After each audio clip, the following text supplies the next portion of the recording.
Hello student, स्वागत है आपका सृष्टि यूपी बोर्ड टॉपर्स के ऑनलाइन प्लेटफॉर्म पर। मैं शिवपूजन सर। आज क्लास 10th का पहला चैप्टर वास्तविक संख्याएं, जिसमें टॉपिक पढ़ेंगे हम लोग लसा और मसा। लसा और मसा आप सभी लोग पिछली कक्षाओं में भी पढ़े होंगे, तो उस टॉपिक को थोड़ा सा रिवीजन करेंगे हम लोग। और क्लास 10th में लसा और मसा या जिन संख्याओं का हम लसा और मसा ज्ञात करते हैं उनमें क्या संबंध होता है उसके बारे में चर्चा करेंगे।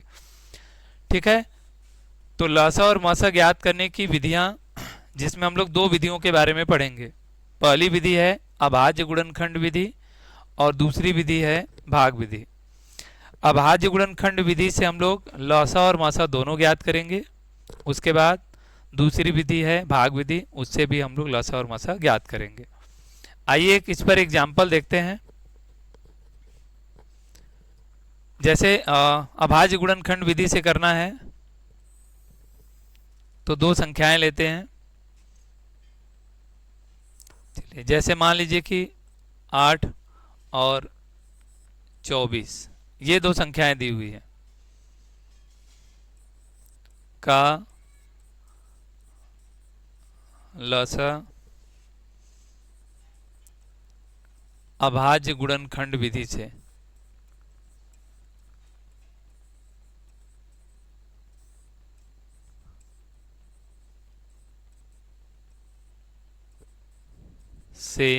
ज्ञात कीजिए।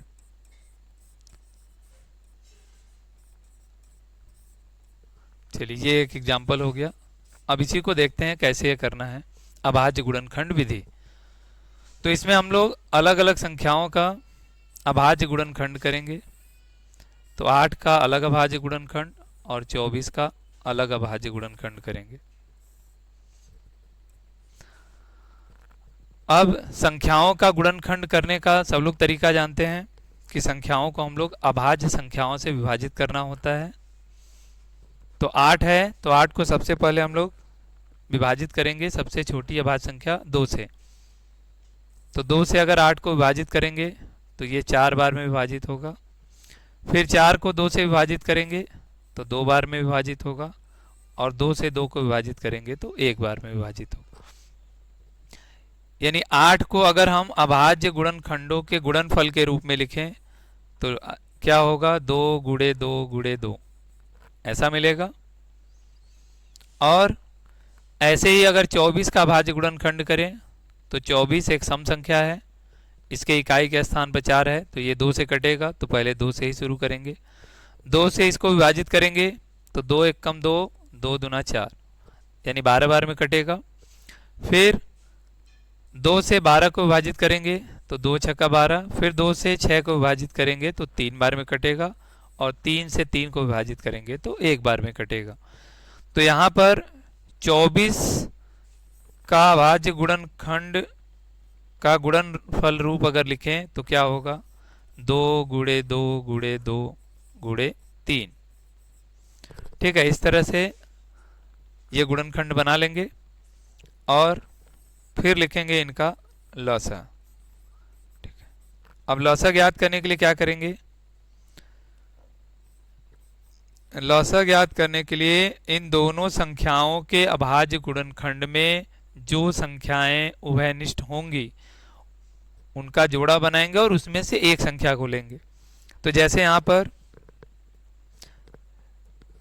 अभाज्य गुणनखंड में देखिए, जैसे ये 2 और 2 इन दोनों में है, तो इस जोड़े में से केवल एक 2 को लिखेंगे। ठीक है, फिर यहां पर भी एक जोड़ा बनेगा, इसमें से भी एक 2 को लिया जाएगा, एक जोड़ा यहां पर भी बनेगा।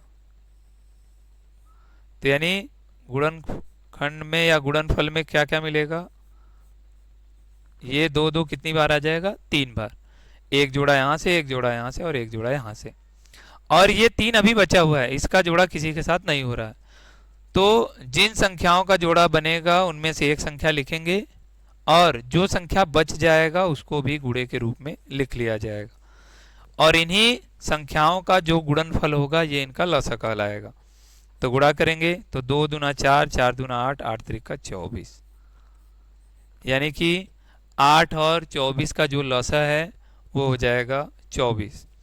ठीक है, अब देखिए ऐसे तो मान लीजिए हम लोग लिख कर दिखाते थे, लेकिन इसको थोड़ा दूसरे तरीके से भी लिख कर दर्शाया जाएगा। कैसे लिखेंगे इसको?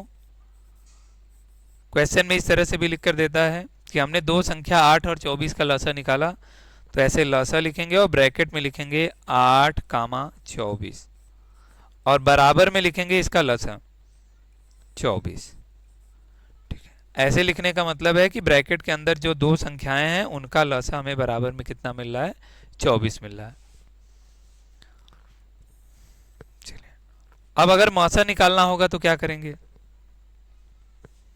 तो आइए मौसा पर बात करते हैं। यही दो संख्याएं हैं, यही दो संख्याएं, इन्हीं का मौसा निकालते हैं। तो अब अगर 8 और 24 का मौसा निकालना है तो इसके लिए फिर से इनका गुणनखंड लिख लेते हैं। तो 8 का गुणनखंड क्या क्या आया था? 2 गुणे 2 गुणे 2, और 24 का गुणनखंड मिला था 2 गुणे 2 गुणे 2 गुणे 3। ठीक है, और मौसा निकालने के लिए क्या करते हैं इसमें? इसमें फिर से संख्याओं का जोड़ा बनाया जाता है। ठीक है, जोड़ा बनाएंगे तो यहां पर इस 2 के कुल 3 जोड़े बनेंगे और मौसा बराबर क्या हो जाएगा? मौसा में दोनों संख्याओं के अभाज्य गुणनखंड में से जो जोड़ा बनता है, जोड़े में से बस एक संख्या लिखा जाता है। तो 1 2 यहाँ से, 1 2 यहाँ से, 1 2 यहाँ से, ये लिखा जाएगा। ठीक है, इसके अलावा जो संख्या बचेगा उसको नहीं लेना है, मतलब दोनों में जो संख्याएं कॉमन के रूप में होंगी उन्हीं में से एक जोड़ा लिया जाएगा। तो इनका गुणनफल जो आएगा वो हो जाएगा 8। तो यही हो जाएगा इनका मौसा 8। अब इसको भी हम लोग लसा की तरह ही ऐसे लिखेंगे कि मौसा ब्रैकेट में 8 कामा 24 तो बराबर में हो जाएगा 8। ठीक है, इस तरीके से लिखकर दर्शाया जाएगा। चलिए, इसके बाद आते हैं दूसरी विधि है भाग विधि। भाग विधि से भी देखते हैं। तो भाग विधि में क्या करेंगे? चलिए एक संख्या फिर से लेते हैं इसमें और देखते हैं। तो संख्याओं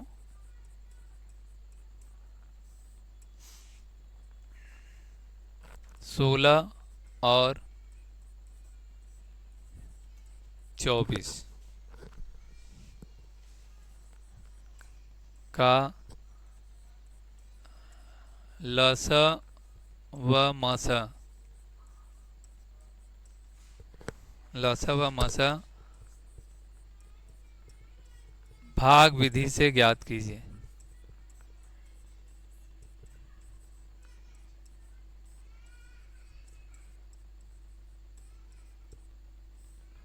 ठीक है, तो पहले बात करते हैं लसा की। तो इसमें हम लोग सबसे पहले निकालेंगे लसा। और लसा कैसे निकालेंगे? तो लसा के लिए हम लोग करना क्या है, दोनों संख्याओं को एक साथ लिखेंगे 16 और 24।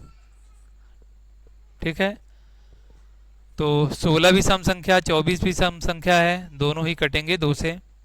तो 2 से भाग देंगे तो 2 8 16 और 2 से 24 को काटेंगे, 2 1 कम 2, 2 दूना 4। फिर 2 से काटेंगे तो 2 चौका 8, 2 छक्का 12। फिर 2 से कटेगा, 2 दूना 4, 2 3 6।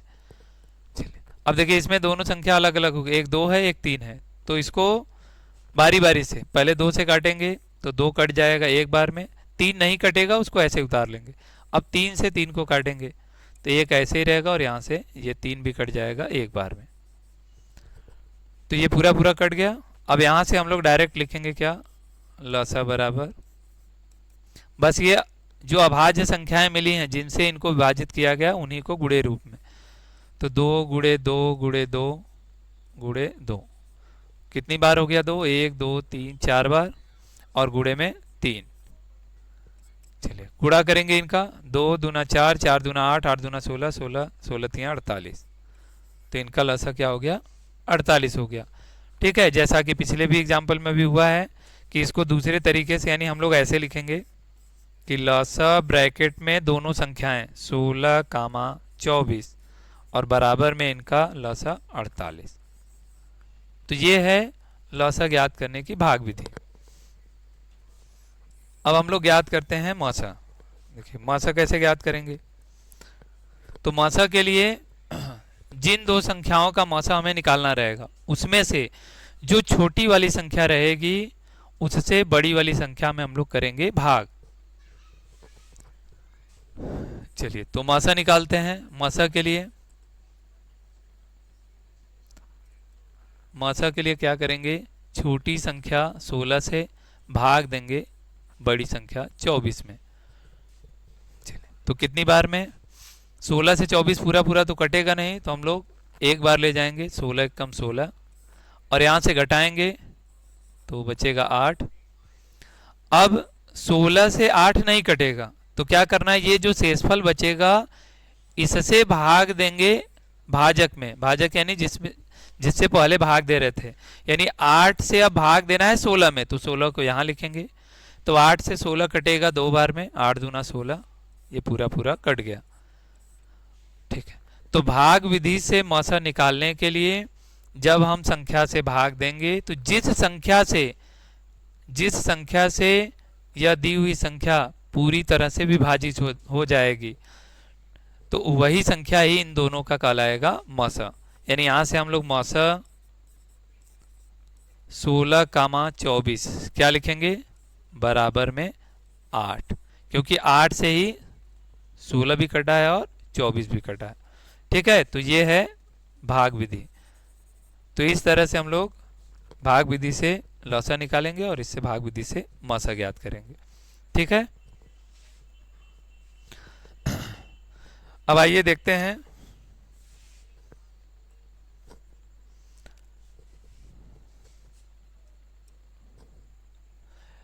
जैसे एक एग्जाम्पल और यहाँ पर है कि निम्नलिखित युग्मों के मौसा और लौसा ज्ञात कीजिए।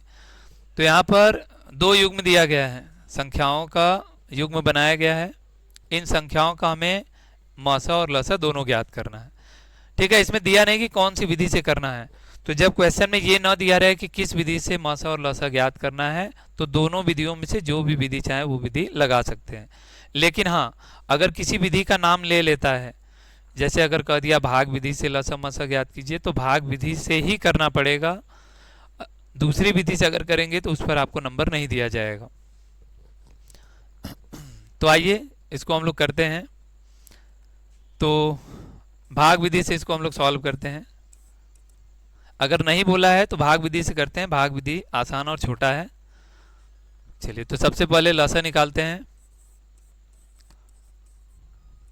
पहले क्वेश्चन को करते हैं और लौसा ज्ञात करते हैं। तो 26 और 91 को एक साथ लिखेंगे और इसको अभाज्य संख्याओं से विभाजित करेंगे। तो 26 है तो 2 से कटेगा 13 बार में, 91 नहीं कटेगा, इसको ऐसे उतार लेंगे। 13 से कटेगा तो 13 कम 13 और 13 से अगर 91 को काटेंगे तो यह 7 बार में कट जाएगा। फिर 7 से 7 भी कट जाएगा एक बार में। तो यहाँ से लौसा 26 कामा 91, यानी 26 और 91 का लौसा कितना हो जाएगा, 2 गुणे 13 गुणे 7, 13 सत्ते 91, 91 में 2 से गुणा कर लेंगे, 2 2 9 18, 182। हाँ, अब यहाँ देखिए जैसे, और अगर इसमें हम अभाज्य संख्याओं से विभाजित कर रहे हैं तो इसमें अभाज्य संख्याओं को विभाजित करने का कोई क्रम नहीं है। आप छोटी या बड़ी संख्या किसी से भी विभाजित कर सकते हैं, उनका गुणनफल जो होगा वही उनका लौसा कहलाएगा। तो इसमें आगे पीछे से कोई मतलब नहीं है कि पहले सबसे छोटी संख्या फिर उससे बड़ी। आप सबसे बड़ी संख्या से भी पहले विभाजित कर सकते हैं, उसके बाद छोटी संख्या से। ठीक है, तो ये लौसा हो गया और इसी में इसका मौसा निकालते हैं। तो 26 और 91 का मौसा निकालना है। तो 26 और 91 में 26 छोटा 91 बड़ा है, तो छोटी संख्या से बड़ी संख्या में भाग देंगे। तो 26 से भाग देंगे 91 में, तो कितनी बार जाएगा, देखिए अगर 3 बार करेंगे तो 3 बार करेंगे तो कितना हो जाएगा 78, और 4 बार करेंगे तो 104। तो 91 ही है, तो 3 बार करते हैं। 3 बार में हो जाएगा 36 18, 3 दूना 6 1 7। तो यहाँ से घटाएंगे तो 11 में से 8 जाएगा 3, यहाँ 8 में से 7 जाएगा 1, 13 बचेगा। 26 से 13 विभाजित नहीं होगा तो क्या करेंगे अब, जैसा भी नियम बताया गया कि इस शेषफल से अब इस भाजक में भाग देंगे, यानी 26 में भाग देंगे। अब 26 में भाग देंगे तो 13 से 26 कितनी बार में कटेगा, 2 बार में, तो 26 हो जाएगा, कट गया। तो जिस आखिरी संख्या से यह विभाजित होगा वही इसका मौसा कहलाएगा। तो 13 से विभाजित हुआ है तो मौसा 26 कामा 91 कितना होगा, ये 13 हो जाएगा। ठीक है, चलिए तो ये पहले वाले क्वेश्चन का सॉल्यूशन हो गया। ऐसे ही और 2 संख्याएं दी हुई हैं, इन 2 संख्याओं का आप अपने तरीके से मासा और लसा ज्ञात करिएगा। ठीक है, इसकी जो और भी नियम है उसको हम लोग अगले वीडियो में देखेंगे, जहाँ पर लसा और मासा से संबंधित उनमें जो संबंध होता है उसके बारे में जानेंगे। ठीक है, धन्यवाद।